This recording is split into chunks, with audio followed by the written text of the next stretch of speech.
Welcome to the Manager's Mic. My name is Paul Leon. For those who have not heard me, I'm an expert consultant and training expert who's trained over 2,000 people while maintaining a satisfaction score of 4.9 out of 5 across several years in doing that. So my old mentor, Joe Peachy, used to encourage me to say if-then statements and write down what if-then statements around a particular area. Recently, I was in church and I heard the Bible verse, "Why do you look at the speck of sawdust in your brother's eye and pay no attention to the plank in your own?" by Matthew 7:3-5. I think that's an important Bible verse for me when I heard it, because I think a lot of the time I can have the tendency to exaggerate and overthink things. So we're going to get into the 30 beliefs of what I believe good management looks like. And these beliefs, I write them as if-then statements, so I can really leverage more of a winning attitude instead of a wah-wah attitude. So, and this is going to help you reframe. And when you really spend time with your if-then exercise,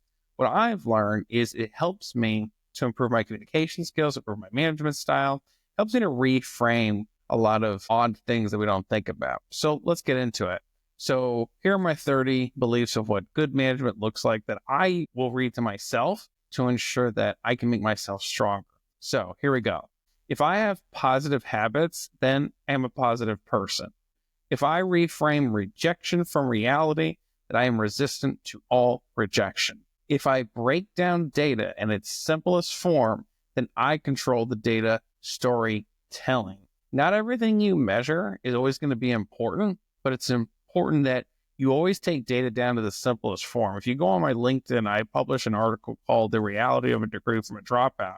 In there, I do a really deep dive about, and this is just my belief, I believe education is a very powerful tool and helps a lot of people. And in my deep dive in that article, I actually identified the data point that for every 2% of Americans that just have a bachelor's degree, 2% of those people are actually in less unemployment. And just having that difference in degree across the population contributes about $1.15 billion back into the economy. So next belief, if I avoid passing blame, then I better myself. I think a lot of managers that I've experienced will never take responsibility. They'll never say, "I'm sorry." That's a big habit that I never fully understand personally. Next one, if I help people feel needed, then they lead themselves. Next one after that is, if I set healthy boundaries, then productivity improves. I think this is a really important one because we have to get into the habit of setting healthy boundaries. I just have a personal belief. I'm okay with like holiday parties here and there, but anytime it crosses over into the area of like trying to be buddy-buddy or know too much about a person, I get a little cautious.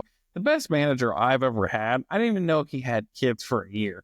And that doesn't mean we were bad people. We actually got a lot of good work done because we kind of kept the work first and our personal lives just needed to be separate from each other. If I focus on productive work, then I will pull results forward. I want to say that again. If I focus on productive work, then I will pull results forward. So again, I mentioned my mentor, Joe Peachy, back in the day. He's really just more of a friend now. He's no longer a mentor. What he used to teach me is there's a difference between productive work and busy work.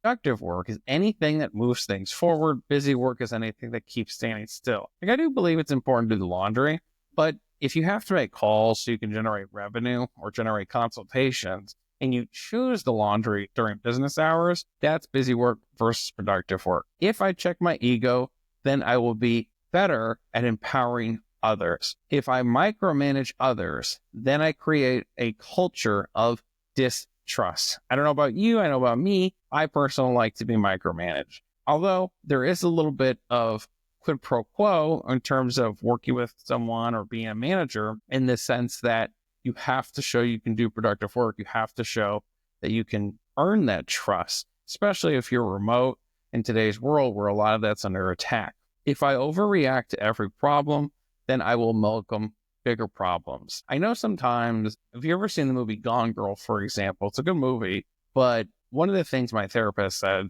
to me once is that I have something called a blind narrator. And a blind narrator, if you've ever seen the movie, is where basically they show one side of the story, but you totally halfway through the movie, there's this whole other side of the story that was actually true, and you couldn't see that true side of it.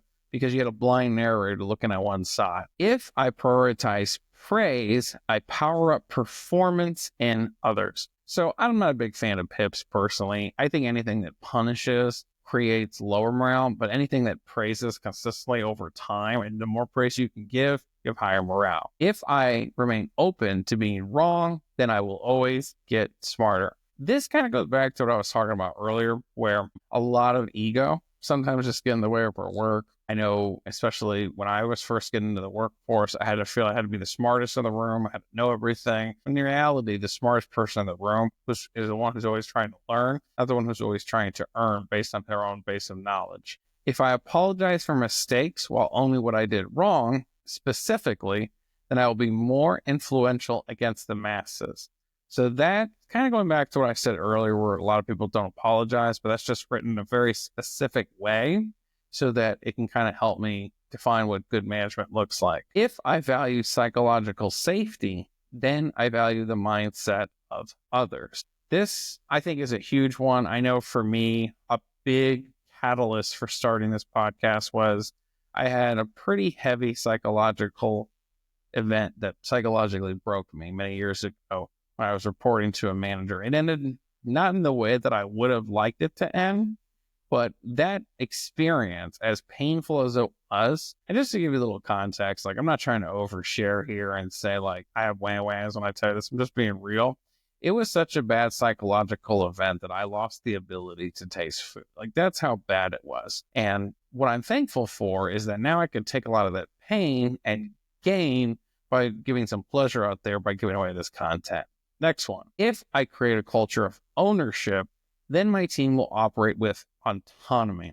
I think one of the things that we have to remember is we don't want to be there for our manager, or I don't want to be there for them to babysit me. That's not something we want. We're there to solve problems. And anytime we start to pull away that maker time from a manager, I feel that just creates an interruption. I would encourage you, instead of asking every singular question, try to Google it your best self and do self-research for problems before you rope in your manager. If I make decisions with intuition alone, I will have blind spots. But if I make decisions with data, my intuition will be more accurate. So you will always have some data integrity that's going to have gaps typically. And always is probably not the right word, but in my experience, having some data is better than no data.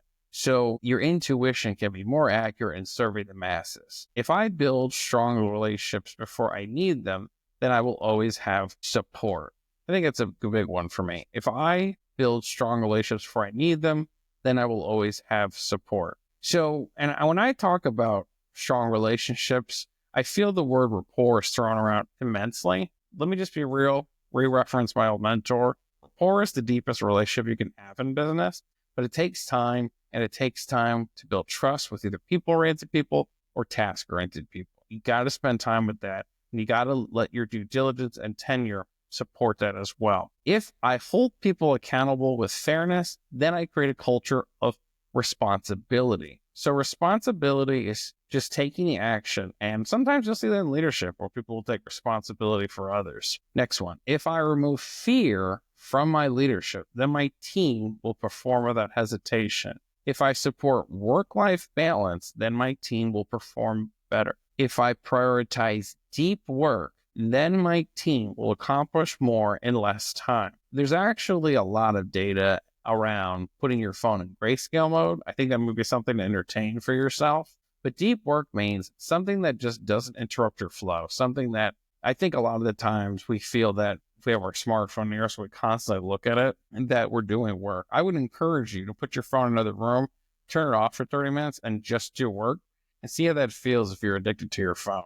If I champion diversity of thought, then my team will make better decisions. So I believe in a diverse workforce from all different backgrounds everywhere, because all those different perspectives will give you that is what that means to me when I wrote that. If I lead with humility, then I will always learn from those around me.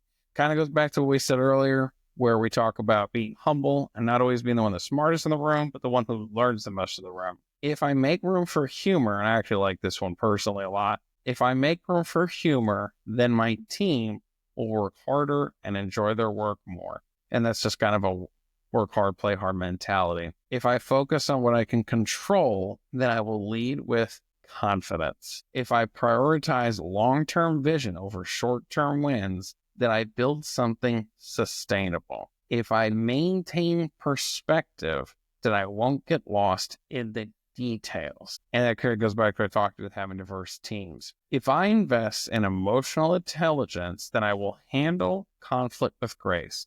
There's IQ, intellectual quotient, EQ, emotional quotient, PQ, personality quotient. I would encourage you of those three areas to balance all three. But my belief and my experience is EQ and BQ will help you in the long run after you have strong IQ. If I encourage different perspectives, then as a team, we will make smarter and better decisions as a group.